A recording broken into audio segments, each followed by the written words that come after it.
اس لیے حسن بصری رحمۃ اللہ علیہ کی خدمت میں ایک شخص آیا، کہنے لگا حضرت میری بیٹی جوان ہے، بہت سارے رشتے آ رہے ہیں، سمجھ میں نہیں آ رہا کہاں اپنی بیٹی دوں۔ حضرت فرمانے لگے بیٹے یہ دیکھنا کہ جو اللہ سے ڈرتا ہو اپنی بیٹی وہاں دینا، اگر مناسبت ہو گئی بہت اچھے طریقے سے رکھے گا، اور اگر مناسبت نہ بھی ہوئی تو کم از کم ظلم تو نہیں کرے، ظالم تو نہیں بنے گا۔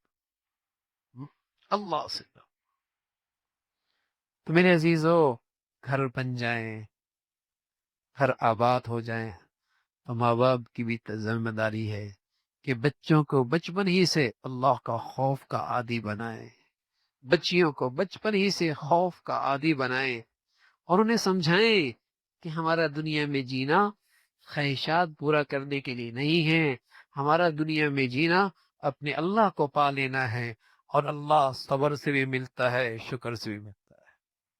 چاہتے پوری ہو جائیں، کبھی اللہ اس راستے سے ملتا ہے، کبھی چاہتے ٹوٹنے پر صبر کرنے پر اللہ اس سے بھی ملتا ہے۔ زندگی کا مقصود حاصل ہے کہ ہمارا اللہ ہمیں مل جائے۔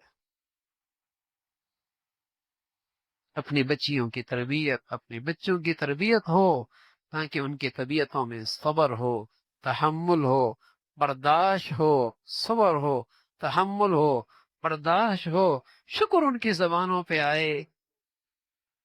اور میرے عزیزو، اللہ بھی پھر اللہ ہے، اللہ بھی اللہ ہے۔ جب اس چھوٹی موٹی تکلیفوں میں بندہ صبر کرتا ہے، اللہ اسی ازمائش میں راحت کی شکلیں پیدا کر دیتا ہے۔ اللہ میاں کہتا ہے بعض چیزیں تمہیں ناپسند لگتی ہیں نا، لیکن پتہ نہیں اللہ اس کے اندر سے تمہارے لیے کتنی بڑی خیر رکھ دے۔ وَإِن تَكْرَهُوا شَيْئًا فَهُوَ خَيْرٌ لَكُمْ، ایک چیز کو تمہیں ناپسند لگتی ہے، پتہ نہیں کتنی بڑی اللہ اس میں خیر رکھی ہے۔ مزاج کی اچھی نہیں، لیکن بیٹا اولاد اللہ نے جو دی ہے، سبحان اللہ۔ ہاں، شوہر مزاج کا اچھا نہیں، لیکن اللہ اس کی نسبت سے جو اولاد دے دی وہ ایسی آنکھوں کی ٹھنڈک بن گئی، پتہ نہیں کس کے اندر کیا اللہ نے خیر رکھ دی ہوتی، اللہ نے خیر رکھی ہوتی۔ تو مسلمانوں کے گھروں کا مزاج تھا گھروں کو بنانا، گھروں کو بنانا، اور حد الامکان گھروں کو آباد رکھنا، ٹوٹنے سے بچانا۔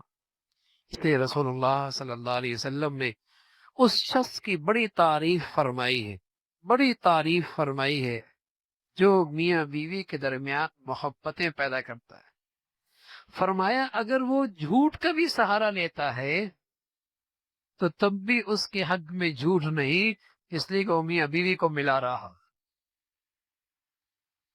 کہ آپ کا میاں تو آپ کی بڑی تعریفیں کرتا ہے، بڑی تعریفیں کرتا ہے، اور آپ کی بیوی تو ہمیشہ آپ کا اچھے انداز سے تذکرہ کرتی ہے، اور آپ کے لیے دعائیں کرتی ہے، اور دعائیں تو کرتی نا بھائی، وعلی عباد اللہ الصالحین اہدنا الصراط المستقیم۔ ہاں، تو اس کے دل میں شوہر کی عظمت ڈال دو، اور اس کے دل میں بیوی کی عظمت ڈال دو، یہی سچے خیرخواہ دوست ہیں، اور یہی سچی خیرخواہ سہیلیاں ہیں۔